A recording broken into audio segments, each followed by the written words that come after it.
এই তো কলেজের এক্সাম শুরু হয়ে গেছে, এই বিভিন্ন আইটেমের নমুনা যাবে এটা পরীক্ষা দিবার। একটা আছে অরিজিনাল স্টুডেন্ট, সারা বছর বই খাতা কলম নোটস থড়ি পড়ি থাকিছে, তাও কবে যায় পড়ায় হয়নি রে। 2 নম্বর আছে মিডিল ক্লাস স্টুডেন্ট, এবার বাড়ি থেকে পড়াছে বা কয়াখানা পড়েছে, নাহলে পড়ার প্রতি আমার ঘানটা এখনো আগ্রহ হয় নাই। এবার বই খাতা নোটস পড়ে কি সবকিছুই আছে, কিন্তু বই কোনোদিন নিকলে দেখে না। ওই যদি মনে হয় মোবাইল দেখিতে যে না কোনো বইখান পড়ো রে, কলেজ টলেজ পড়ে সব, তাহলে অনেক নিকলি দেখিলতে দেখি, না হলে নাই। এক্সামের রুটিন পাবে ওই দিন থেকে আমার শুরু হয় টেনশন, কার্গিল যুদ্ধ শুরু।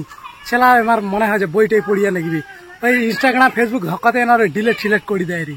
3 নম্বরে আছে আলট্রা লেভেল স্টুডেন্ট, এরা জানে না যে কলেজ পড়েছে, পরীক্ষার রুটিন পাওয়ার পরে কই বলে মেলা টাইম আছে। আর পরীক্ষার আগের দিন বন্ধু ফোন করে জিজ্ঞেস করি যে কি রে কালি থেকে 2 নম্বর পরীক্ষা, কি পরীক্ষা আছে আরো দেখ, এখানে নোট সব থাকলে হোয়াটসঅ্যাপত দেখ অনেক পড়ি বা যে ইগিনা শেষ আমার খতম কাহিনী, পাস করলে কি আর ফেল করলে কি, কোনো টেনশনে নেই।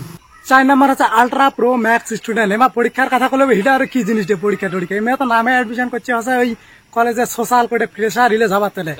মাঝে মাঝে কলেজও না যায় রে, কলেজ যায় না দেখে যে কলেজটা রং চং উঠিছে নাকি, মাঠের ঘাসলা বড় হয়েছে নাকি, কোন টিচার কত ক্লাসরুম গুলো আর কি দেখিয়েছে, কয়টা স্টুডেন্ট ধরিয়ে এনে ক্লাস ক্লাস করেছে, এই সমস্ত জিনিস খালি দেখিয়েছে আমরা। তাছাড়া এবার কোনো ইন্টারেস্ট নাই কলেজ টলেজ পরীক্ষা টরীক্ষা হ্যান তেন হাবি যাবি। এমাকে ওই অলকেস্টার না কি কথা ওইলা দিন খালি ঢুকিয়া দিলেই হল।